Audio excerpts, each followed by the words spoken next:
You are Locked On Phillies Postcast, part of Locked On Sports Philadelphia, on the Locked On Podcast Network. Your team every day.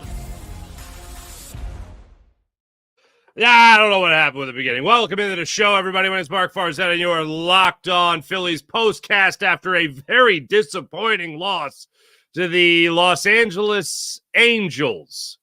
SerAnthony Dominguez implodes a wee bit there in his one inning of work. Alec Bohm stays red hot, but the Phillies get 9 walks, 1 hit batsman, a run that was balked in. And they're like, no, that's, yeah, you know what, Angels, you take this game. You take this game. SerAnthony Dominguez, hey, Angels, you guys win this game. We appreciate the gifts that you guys put a nice little bow on and wrapped up all nice and delivered to our front doorstep.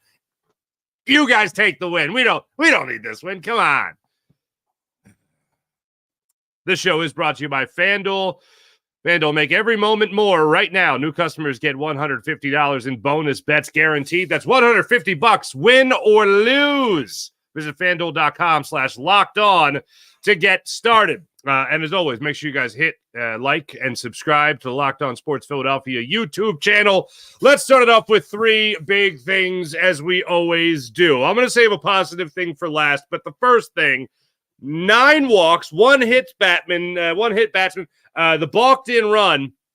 You scored 5 runs, and the last run, that was a gift. Trey Turner was a sacrifice fly RBI to Alec Bohm for his 3rd RBI of the night. Great for that.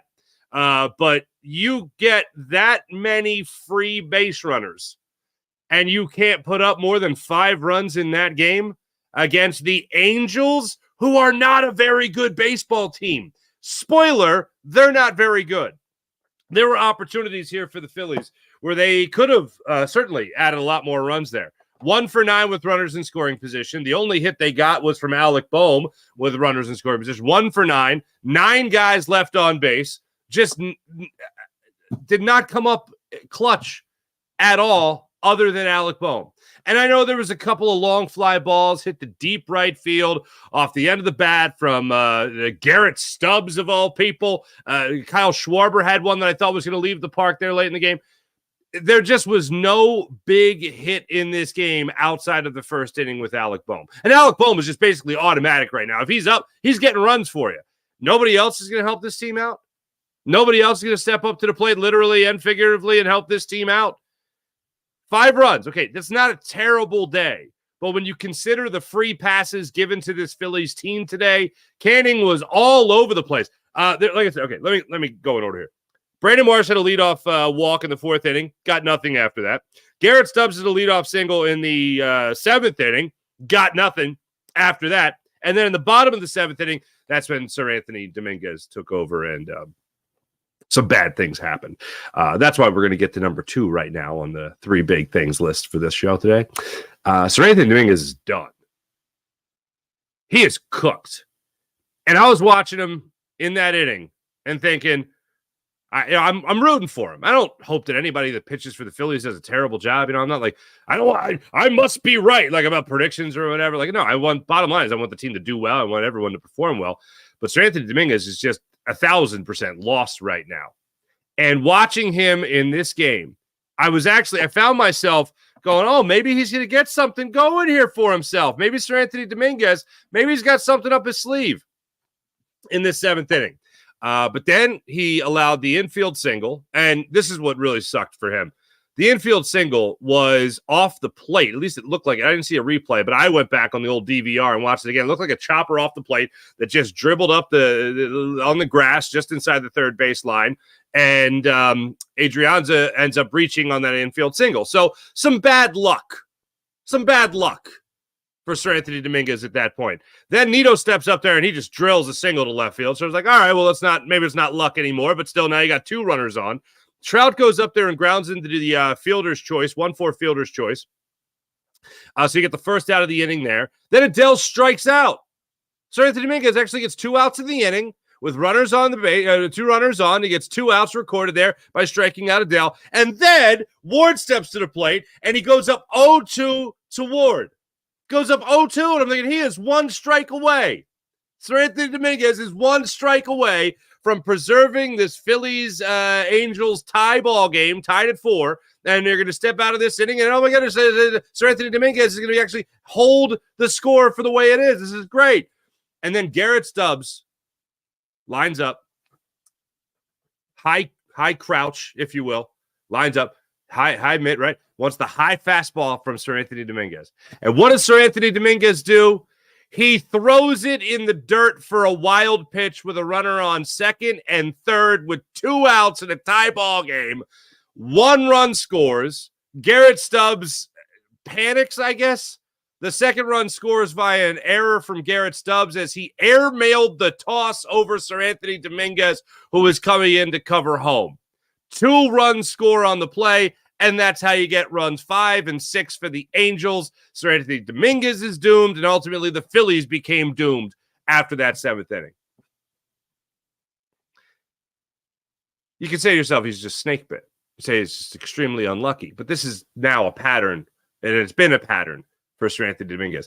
Orion Kerkering came in earlier in the ballgame trying to preserve the Phillies' lead, ended up surrendering it. The runs were charged to your starter, Christopher Sanchez, in the game. But SerAnthony Dominguez just looks like a guy that is 1,000% snake bit.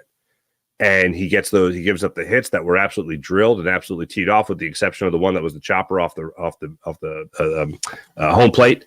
But it's just a guy that can't do anything right. And it's unfortunate that he got himself in the position. And you think, oh, he's going to slam the door here. Good for SerAnthony. And with 0-2 count, spikes the baseball and then throws another wild pitch later in the inning. I don't know what Rob Thompson's going to say. Last time, I got confidence in SerAnthony Dominguez. Really?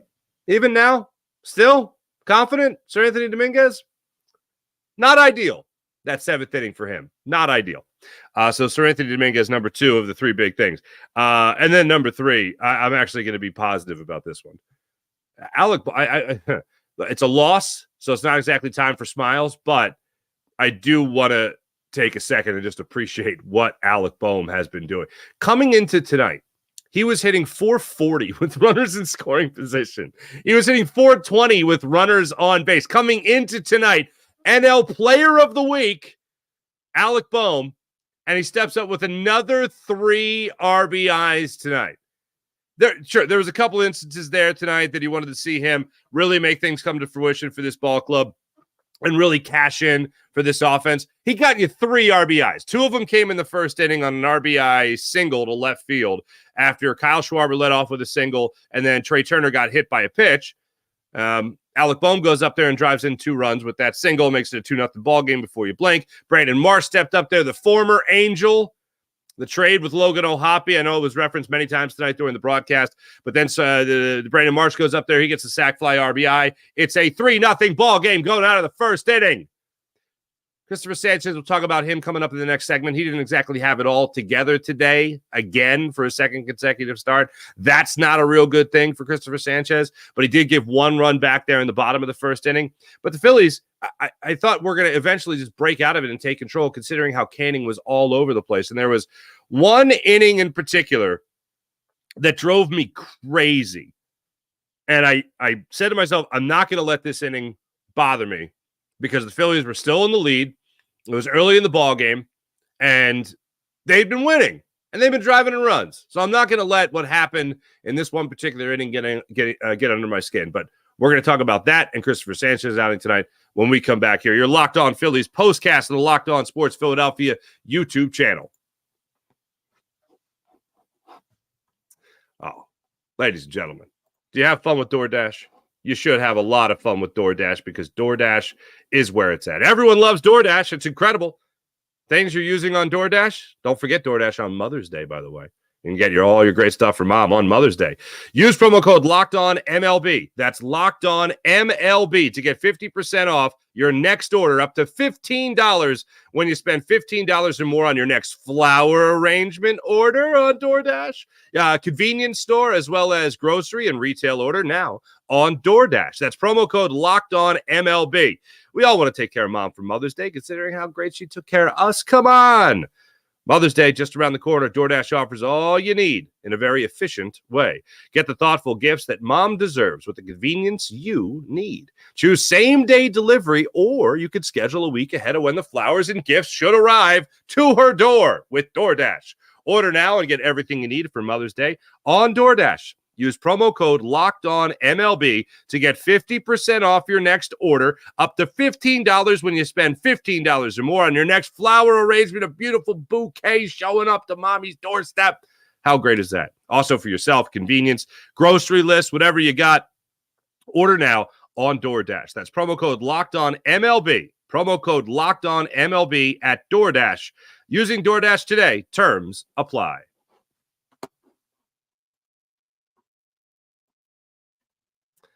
And now I got to tell you about Monopoly Go, because if you haven't downloaded Monopoly Go, what are you waiting for? Over 150 million downloads with Monopoly Go. And I do admit I have a competitive side, and your competitive side will come out too with Monopoly Go, the mobile hit twist on the classic Monopoly game. So join your friends and download Monopoly Go now free on the App Store and Google Play. In Monopoly Go, you can team up with friends or timed tournaments. It's having a good time with your buddies. Where you work together to build each other's boards. Not too bad. The more you win together, the more awesome prizes that you can unlock on Monopoly Go. And there's so much to get. Unique stickers. You can trade with friends. You can also compete and complete albums together for big prizes. Also, cool new playing pieces to travel boards with. Oh, it's a good time. Hilarious emojis, by the way, so you can taunt your friends. I mean, that's why we play fantasy sports, isn't it? To taunt your friends, talk that smack. You can do the same thing in Monopoly Go.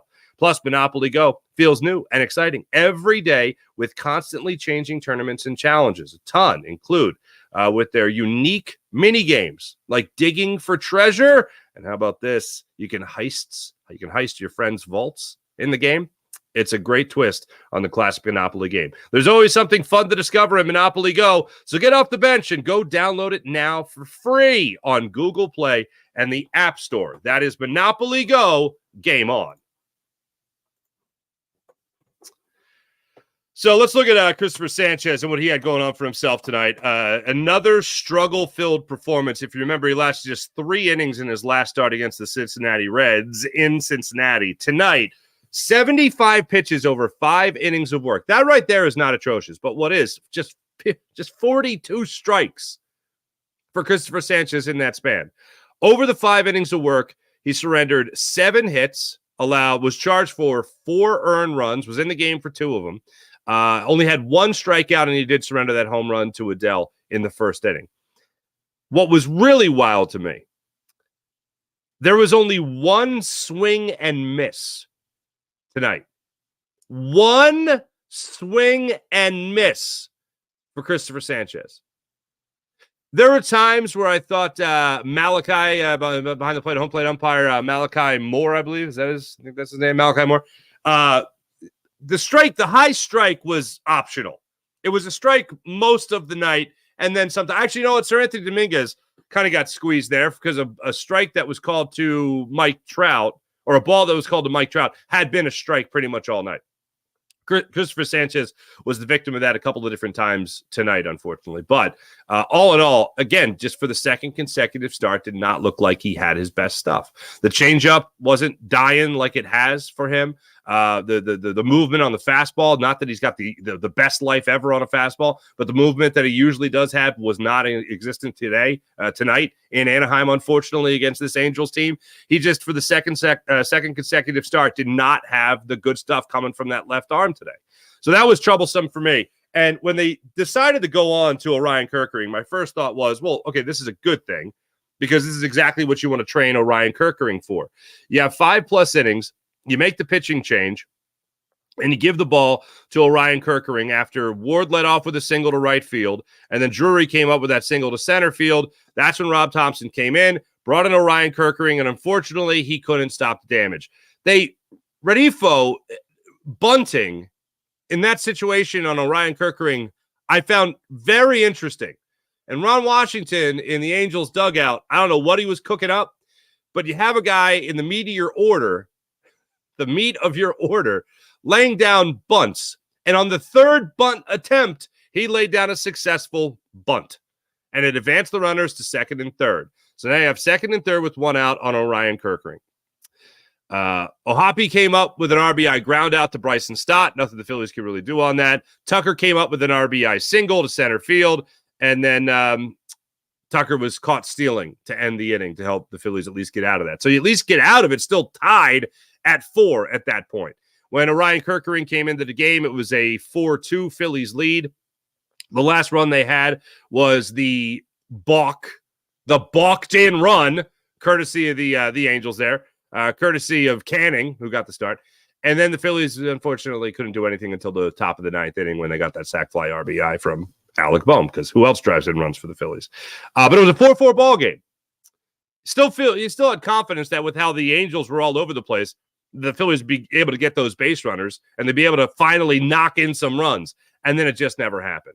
That's when SerAnthony Dominguez came in and the wheels, unfortunately, came off. Now, I mentioned before the break that there was one particular inning that just there's nothing gets under my skin more than when there is just simple, fundamental baseball ignored.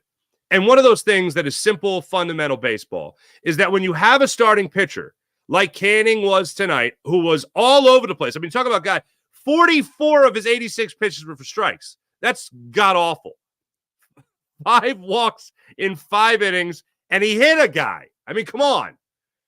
So this is what goes down. First inning, I rattled off what happened with Alec Bohm's 2-run single, so that's great. It's 2 runs across the board. Marsh gets the sac fly. You're up 3-0. Bottom of the first inning, it's 3-1. Going to the second inning, Stott flies out to center field. Rojas works a walk. Rojas getting on base, just having him on the base pads is a huge thing because the pitcher has to think about him. When he gets picked off, and this is just to go off on this tangent for a second, Johan Rojas gets picked off on a second consecutive pickoff attempt. Was he just thinking the disengagements that Canning wasn't?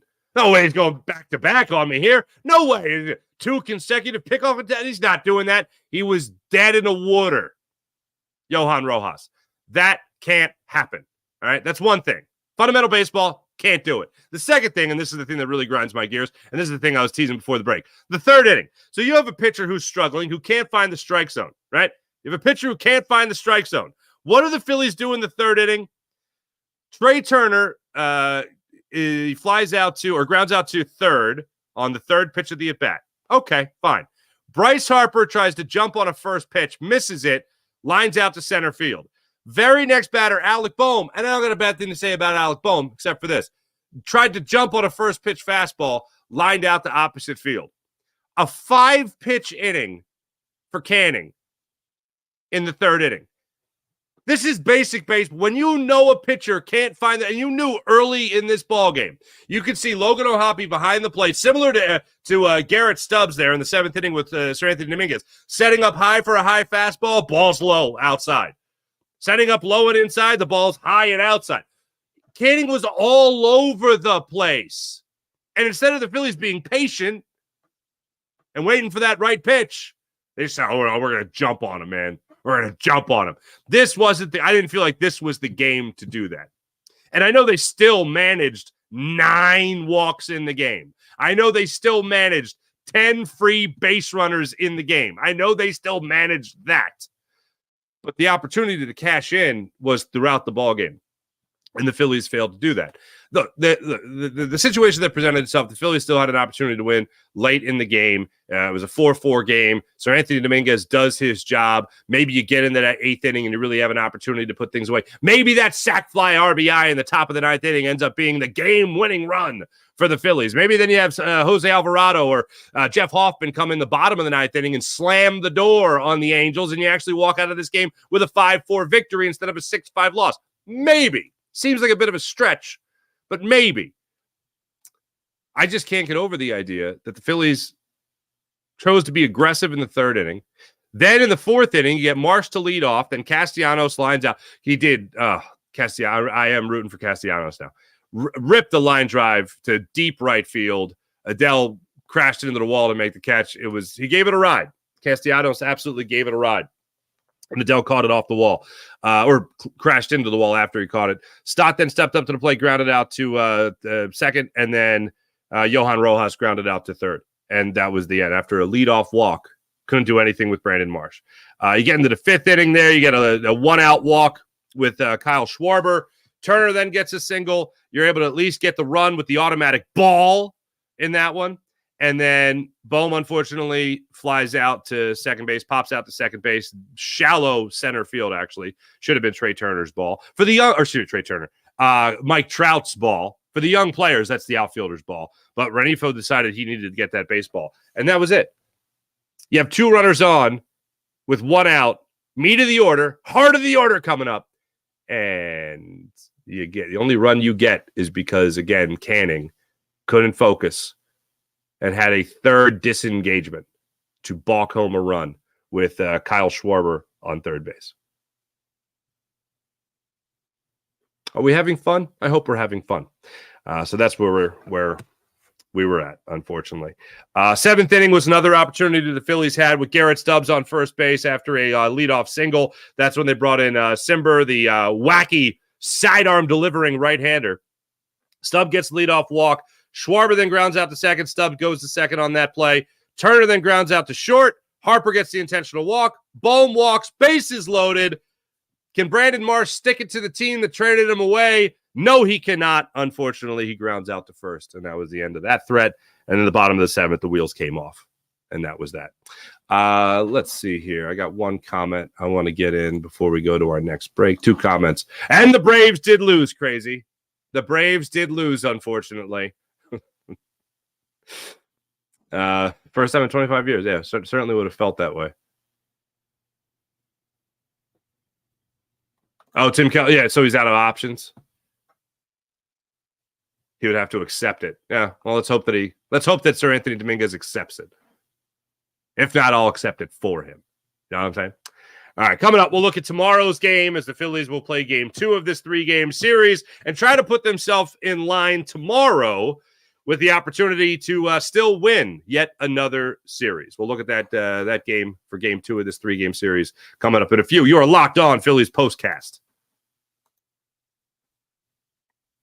How much fun is FanDuel? Hope you guys are on FanDuel having yourselves a good time. It's playoff time in the NBA, as we know all too well. It's playoff time in the NHL, and baseball is well underway. Are you jumping in on all the action on FanDuel?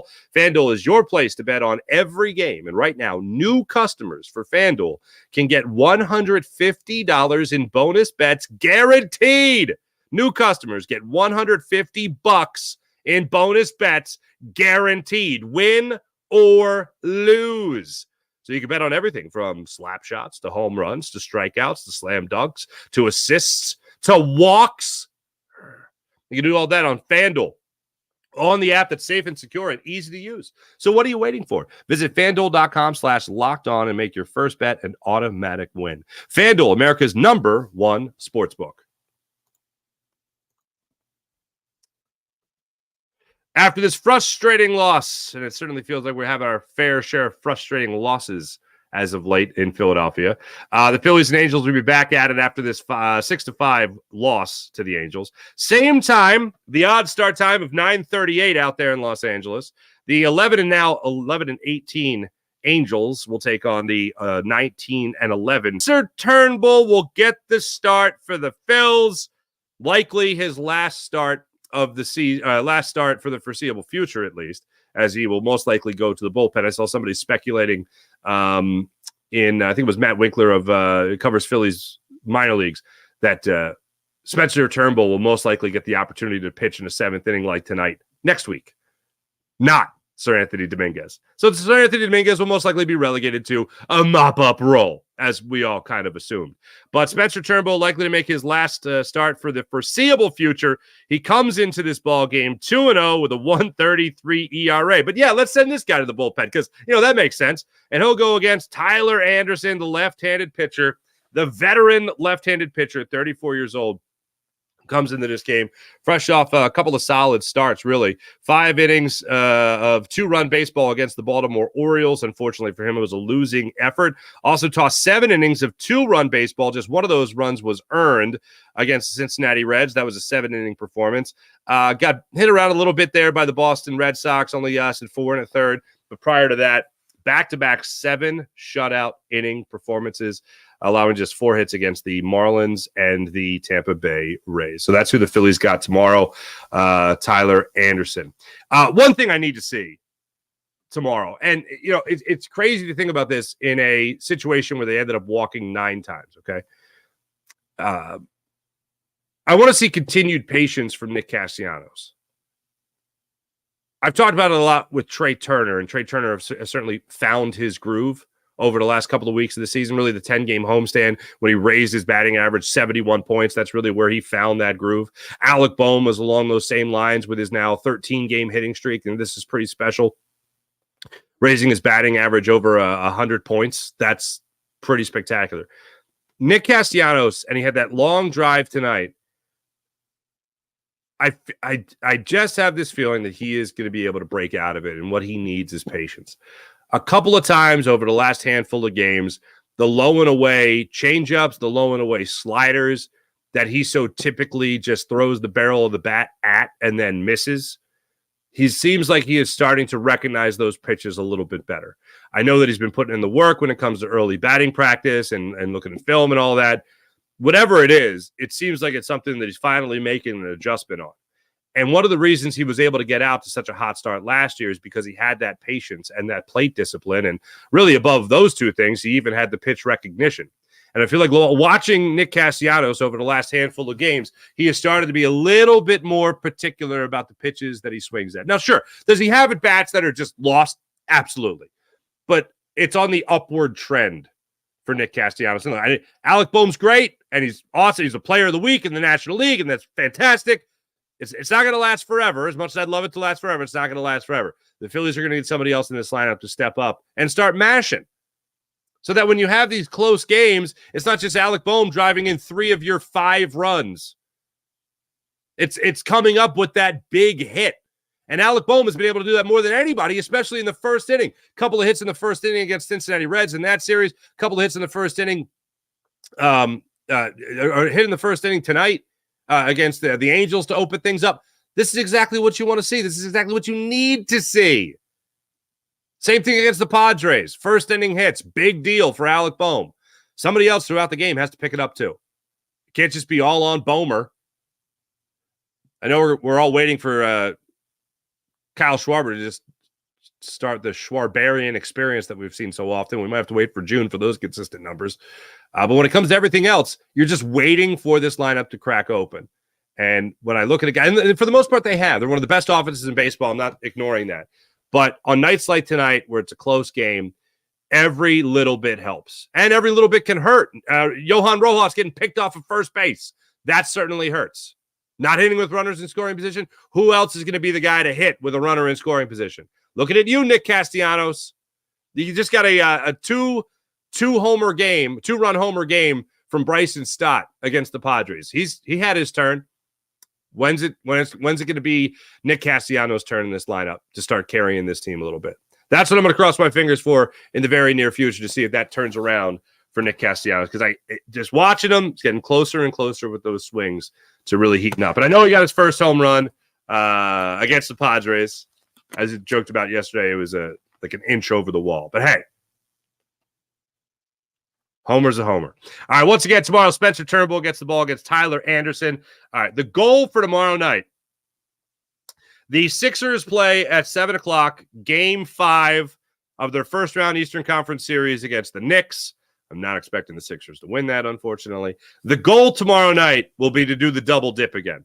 Do the Sixers postcast and then go right to the Phillies postcast a little bit after that. We'll see if we can line that up all nice for you guys tomorrow night. So should be a night full of postcasts. So make sure you subscribe and like the Locked On Sports Philadelphia YouTube channel, and make sure you guys enjoy the broadcast that we have on here with our podcasts as well, especially when it comes to the Phillies with Connor Thomas and, of course, Keith Pompey on the Sixers podcast as well for Locked On 76ers. Thanks for watching. Thanks for listening. My name is Mark Farzetta. Appreciate you guys. Be back with you guys tomorrow. Until then, let's hope the Phillies pick up the pieces and get right back on the winning track tomorrow night. See you then.